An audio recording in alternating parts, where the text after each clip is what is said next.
Welcome to Hội An, Vietnam. A few years ago, my house in Key West flooded with Hurricane Ian. We were sitting on the bed around 8 o'clock at night, and the water started coming in under the door and rapidly rose. When the water covered the bed, we moved to the kitchen table. And when the water started covering the kitchen table, I decided it was time for us to leave. I was scared for our lives, me, my wife, and my dog. When I got to the front door to try to push the door open, I had no idea where I was going to go or what I was going to do. But I was going out looking for help. When I got to the door and tried to push it open, the water weight behind it made it almost impossible. And it took every ounce of my effort to push that door open. And more water just rushed in. I gathered together my wife and my dog, and we went out into the hurricane and had to swim across the street through 100-mile-an-hour winds, massive amounts of rain running sideways to a neighbor's house that was built up on stilts.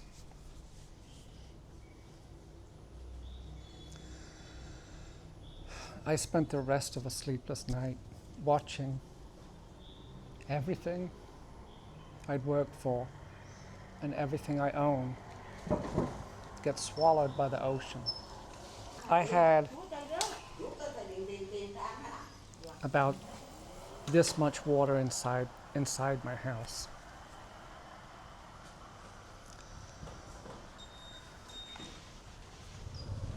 This line up here represents the water line for the flood that they had here in Hội An. A 100-year flood, the worst it's ever been. And I'm here in Hội An just a short 10 days later. And I want to show you guys a little bit of the aftermath of this flood.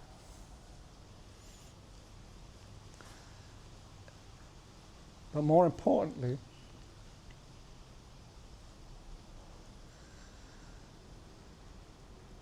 the resilience of these people.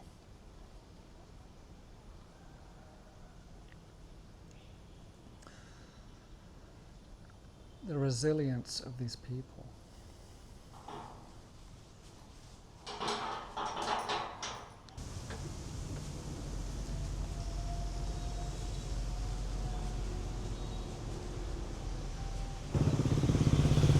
People lost their pets.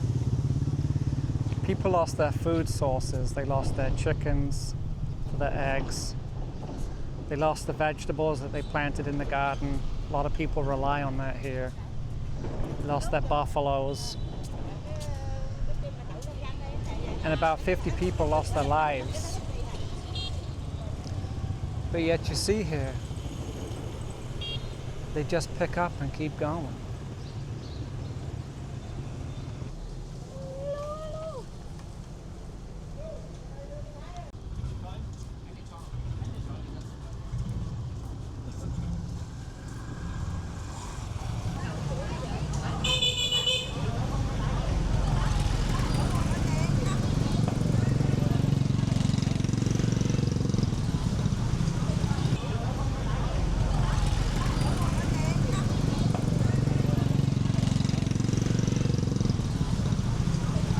So this is the central market. This really is the lifeblood, the hub of the community here.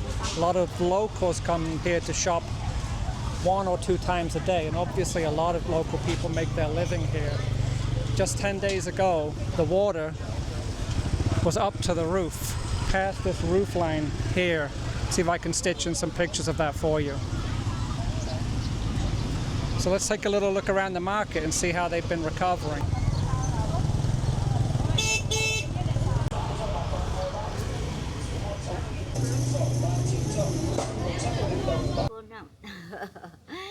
This is phone handsome.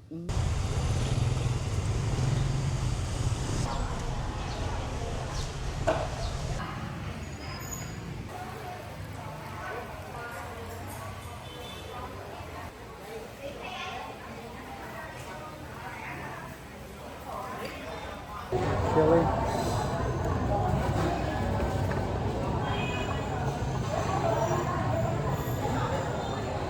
Fish sauce.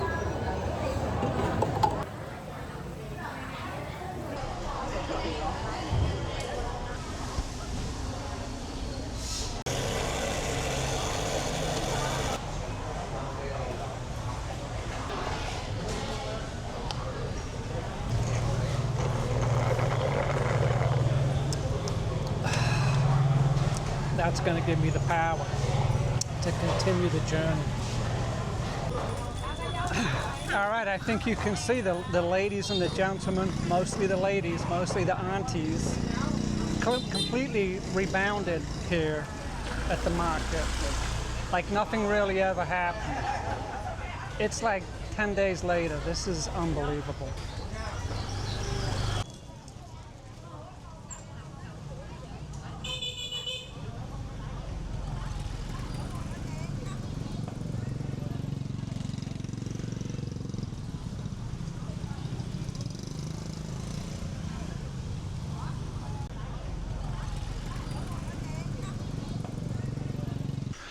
Right around sunset last night, the water started rising again, and it hasn't stopped. So let me just turn the camera around so you can take a quick look.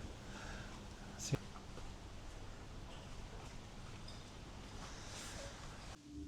So overnight, I think you can see the water's risen quite a bit, and I would say it's about 12 to 18 inches from getting into the lobby of the hotel. The hotel says they still have enough food and water to last us about 2 days, and after that we're just going to have to try some kind of evacuation. The electricity's still on, so I'm going to boil as much water as I can and put it into some bottles that I have, and hope for the best. I mean, I really hope. I mean, it's gone up about 1.5 feet overnight, and I just really hope that's as high as it's going to get, and it doesn't get into the lobby of the hotel, or into the kitchen of the hotel, or into the water supply. Hotel's crew is working like nothing happened. I guess they're kind of used to this and just going about their day to day, like Vietnamese people do. Cash your clothes for us, just in layman's terms.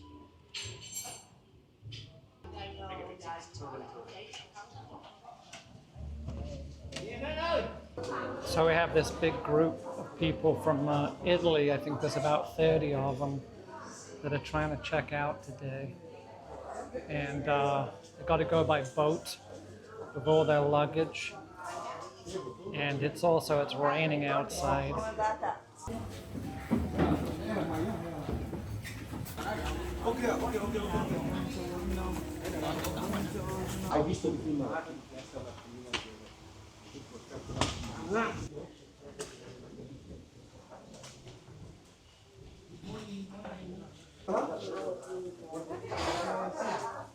The Italian ladies, or the Italian group, there's some ladies up there in age. I'd say they're in their 60s and 70s, and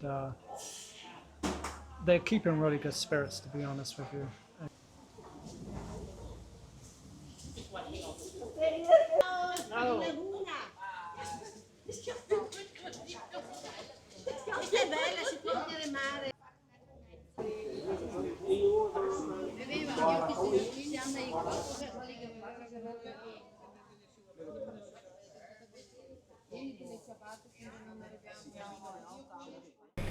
If I'm not back in 20 minutes, just call the police, okay?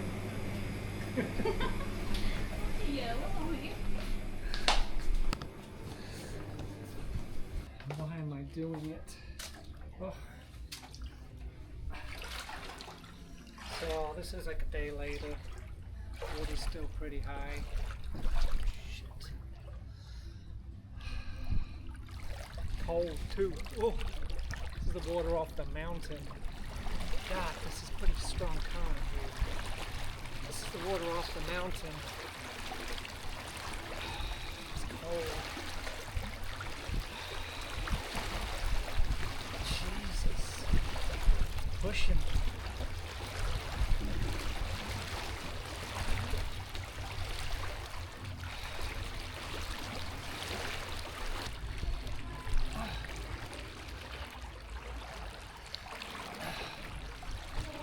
The floor's really slippy. Not get much traction. It's coming down here. Whoa. Whoa. Man, it's coming down here fast. I'm not sure if you can see that.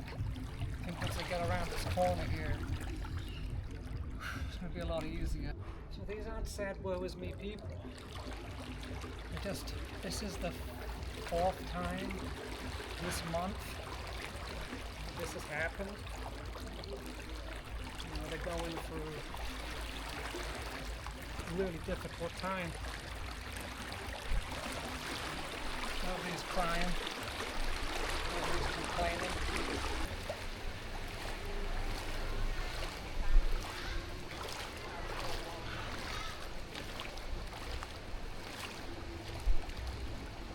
Vietnam, number 1. Vietnam number 1. Yeah. Vietnam number 1. Vietnam number 1. Hi, Auntie. See? Nobody's crying about nothing. Nothing. Smiling. Happy. Hello. How are you? I'm fine. You good? Crazy day. Laugh. Where you guys going? Just having fun?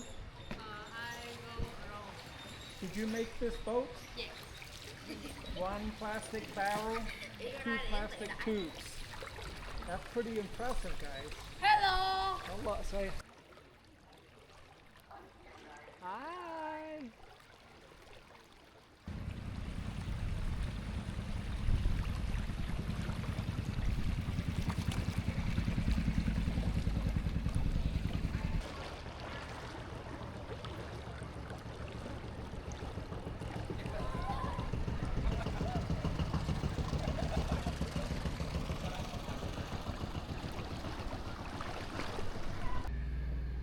It's about as far as I want to go.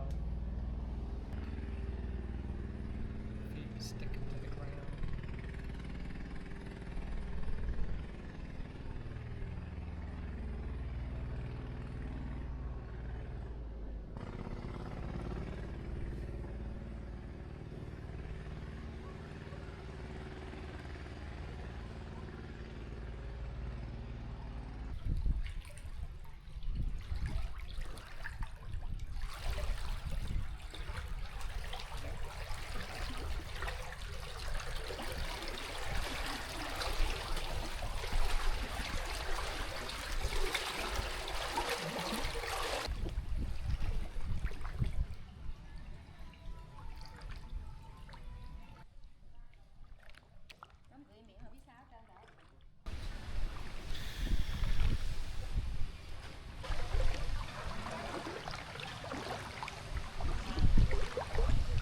Alright, this is where we left off yesterday. The water was up to here. We're just one day later, and I wanted to show you guys how quickly everything has rebounded. There's just a little bit more cleanup to do, but you can see some of these businesses back here are already open. These stores over here are already open, and everybody's back in business. So look at that, absolutely amazing. Straight back in business. It's remarkable. Half these shops are already open. No crying, no complaining, no government assistance. No insurance claim. Back to work.